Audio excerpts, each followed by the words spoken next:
Nuclear chemistry continued, measuring and monitoring radioactivity. A number of devices are now available for detecting and monitoring radiation of a wide variety of types. Geiger counters were one of the earliest devices that were developed to detect radiation. And the original Geiger counters can only detect certain kinds of radiation. We now have Geiger counters that are designed for a wide variety of types: alpha, beta, gamma, X-ray, etc. These instruments detect ionizing radiation. Those are particles that produce ions when colliding with other matter. In other words, these are radiation decay particles or rays that are so energetic that when they hit molecules, they break the bonds of molecules and produce ions as a result. And these ions, because they're charged, have a current that can be measured, and that's how the Geiger counter works. The very first detection of radioactivity was by Becquerel, and that was by use of photographic film. He had photographic plates at the time, and the film will darken on exposure to a variety of radiation particles. He was using uranium particles, so most of the radiation from the uranium in his case were due to alpha particles. Modern devices are used for medical imaging. So we have CT scanners, which are essentially three-dimensional X-ray machines. They're not, X-ray is not technically nuclear radiation, but it is radiation from the atom's electron clouds. We also have SPECT scanners that detect gamma radiation, and PET scanners which detect these antimatter particles, these antimatter versions of electrons called positrons. Those people working around radiation, and these can be scientists or medical personnel in radiology, will frequently wear film badges or film dosimeters, which are essentially devices that you wear on you or carry on you that get the same exposure to radiation that you do as you're walking around at work. So after a certain period of time, you look at the device, at the badge or the meter that you're carrying, and it will tell you how much it was exposed to, which gives you an idea of how much you were exposed to. A more modern version of this are the actual handheld devices. These are the thermoluminescent dosimeters that use a crystalline material to detect ionizing radiation, and they convert that to light, which can be read by the instrument. So the film badges are good for beta, gamma, and X-rays, and the thermoluminescent dosimeters are better for alpha, gamma, and neutron radiation. And then if you're a scientist working with radioactive material in the lab, you might use a scintillation counter.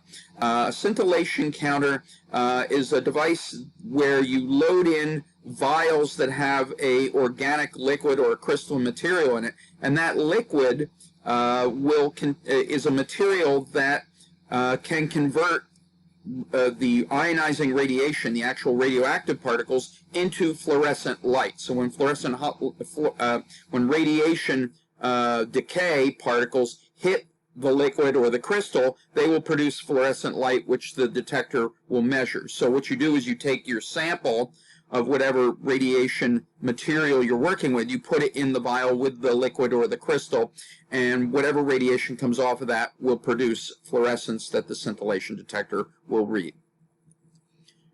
We have a number of different units that are used to count radioactive material, radioactive decay or radiation.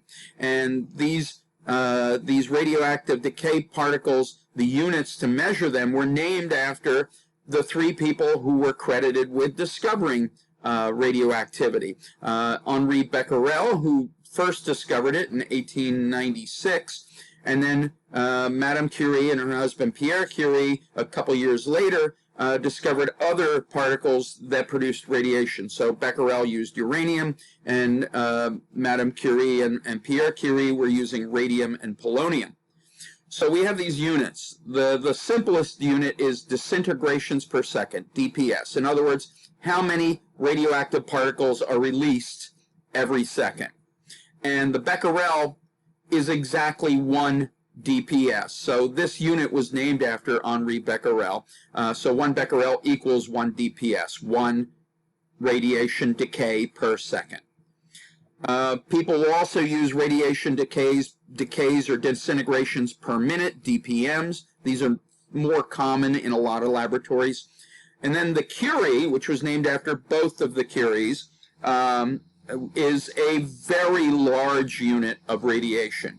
A Curie represents 37 billion, or 3.7 times 10 to the 10, disintegrations per second. So this is an enormous amount of radioactivity that's released every second. And originally they wanted to name the Curie after a unit that was much smaller that would be more pertinent to how much people use in a laboratory, but Marie Curie said nobody's going to name a unit named Curie and name it after a small value. So they stuck with the large value, and this was derived from the fact that this many disintegrations per second, which is equivalent to 2.22 times 10 to the 12 per minute, those are the same value. That's about the amount of radiation that comes from 1 gram of radium. And this was the most common isotope that was used by the Curies in the lab. So this is a gigantic amount of radioactivity. So typically we use fractional versions of Curies, millicuries, and even more commonly, microcuries. Even a microcurie still is 37,000 disintegrations per second. So that's still quite a bit of radioactivity, even with a millionth of a Curie. And then we have units for measuring not just radiation like the Curie that I just discussed, but we have for measuring how many ions are produced and how much absorption happens to material that's near radioactive material, or the damage done to biological organisms like people.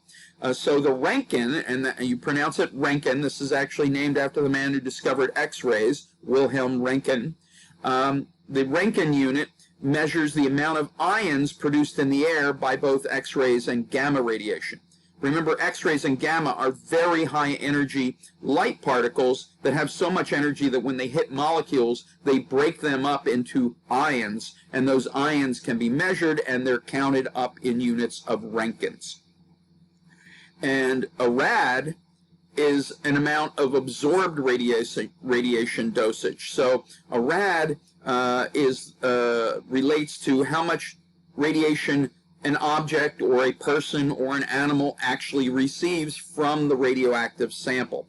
And this has been replaced in metric countries by the gray. So the gray is 100 rad. So it's a larger unit. It's equivalent to 1 joule of radiation energy per kilogram of matter. In other words, for every kilogram that a person or an animal weighs, 1 joule of energy would have struck and been absorbed by that animal or person. And then we have the damage that's done to people or animals, and this is measured in rem. Rem is a Roentgen equivalent man, and it is a measure of the biological damage. It's a little harder to equate, but it gives us more of an idea of how dangerous a particular sample is. So the higher the rem, the more dangerous, obviously. And the rem in metric countries has been replaced by the Sievert. So they're essentially the same kind of unit. It's just the Sievert is equal to 100 rem. So it's a larger unit, just like the gray is a larger version of the rad.